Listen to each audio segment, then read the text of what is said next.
Salut à tous et bienvenue pour cette nouvelle vidéo. Après plusieurs mois sans vraie théorie, je reviens enfin avec une vidéo que tout le monde peut voir, même vous qui regardez que l'animé. Et je vous avoue qu'elle était absolument pas prévue. En effet, pour ceux qui le savent pas, j'avais dit que je sortirais une vidéo sur le futur d'All Might il y a quasiment 3 ans. Elle devait être au moins aussi bien écrite que le futur d'Endeavor, seulement je n'ai pas arrêté de repousser sa sortie jusqu'à laisser complètement tomber la vidéo. Mais il y a quelques jours, je me suis mis à réfléchir sur le futur d'All Might et j'ai retrouvé quelques éléments plutôt intéressants. Je me suis dit que ça pourrait être cool de vous les partager, mais surtout peut-être que vous pourrez m'aider à compléter la théorie. Au final, si j'ai créé cette chaîne, c'était justement pour ça. Bref, voyez cette théorie comme une vidéo bonus qui reprend des éléments d'un projet mort-né. Elle est pas très longue, mais j'espère qu'elle vous plaira. Sans plus tarder, commençons la théorie sur la mort d'All Might. Évidemment, beaucoup de gens pensent qu'il va mourir, j'invente rien, la mort du mentor fait partie des codes du shonen Neketsu. C'est une rupture pour le héros, le passage à une nouvelle vie plus mature avec plus de responsabilités. C'est aussi le moment qui permet au héros de devenir le numéro 1 en battant celui qui a tué son maître et de ce fait surpasser son mentor. Bref, la mort du mentor est un passage obligatoire pour toucher sensiblement le lecteur, pour faire d'une œuvre déjà culte un monument dont on se souviendra toute notre vie. Ça m'étonnerait donc qu'Horikoshi prenne un chemin différent pour son œuvre, et ce même en s'inspirant des comics dont la mort n'est pas forcément une fatalité. Surtout que depuis la retraite d'All Might, le manga a pris un tournant plus dramatique. Et avec cette 4ème saison, vous n'êtes pas sans savoir que Night Eye a prédit la mort d'All Might et que toutes ses prédictions sont inchangeables. Qu'importe s'il essaye de modifier ce qu'il a vu, cela finit toujours par se produire. Ayant prédit que sa mort se passerait plusieurs années après sa vision, la prédiction n'est pas claire sur la manière dont ça arrivera ni sur le moment exact, laissant ainsi une marge d'erreur de quelques mois. C'est d'ailleurs pourquoi ils ont arrêté de travailler ensemble, Night Eye lui conseillant de se retirer pour tenter d'éviter cette vision, chose impensable pour All Might alors symbole de la paix. Mais des années sont passées et voilà que Night Eye prédit aussi la mort d'Izuku lors de la mission de sauvetage d'Eri. Pourtant, Deku par une détermination incommensurable parvient à changer son futur lors de son combat contre Overhaul. On a alors une image forte puisque cela prouve qu'il est possible de parvenir à changer son propre destin et que rien n'est écrit définitivement à l'avance. Le problème c'est qu'on sait pas vraiment la raison qui a fait que son destin a été changé. Est-ce dû à l'alter d'Eri ou encore du One for All? Pour Night Eye, c'est une sorte d'énergie si puissante qu'elle aurait réussi à changer le destin d'Izuku contre Overhaul. Une énergie due à cette volonté commune de sauver Eri. Une volonté si forte que ça impactait le futur. Et c'est là que je me suis dit, et si All Might avait déjà changé son propre destin lors de son combat à Kamino? En effet, les conditions sont très similaires au combat contre Overhaul puisque cette énergie était aussi réunie à ce moment-là. All Might avait une énorme volonté de rester en vie pour continuer l'apprentissage d'Izuku. Il le dira lui-même qu'il était prêt à mourir, qu'il avait accepté son destin mais que sa rencontre avec Deku a tout changé. Et c'est ce qui lui a donné la force de se battre, cette fameuse énergie dont parlait Night Eye. Son futur a été changé par cette volonté si puissante couplée à celle des citoyens qui l'encourageaient. À ce moment-là, tout le monde voulait qu'il reste en vie, tout le monde était en harmonie dans une volonté commune. Exactement comme pour le sauvetage d'Eri. Surtout que ce combat s'inscrit pile dans l'intervalle des 6-7 ans de la prédiction de Night Eye. Pour mieux comprendre, je vais utiliser la frise chronologique de Sandy Psyche qui a fait un énorme travail pour placer tous les événements marquants.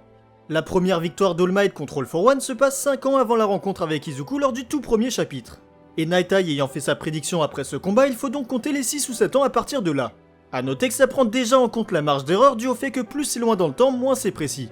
Maintenant, si on remonte 6 ans après ce premier combat, on arrive environ à la première année d'Izuku à UA. C'est donc à partir de ce moment qu'on rentre dans l'intervalle de prédiction de Night Eye.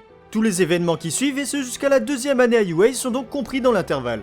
Le seul petit problème, c'est qu'on connaît pas la date exacte de la première victoire d'All Might contre All for One.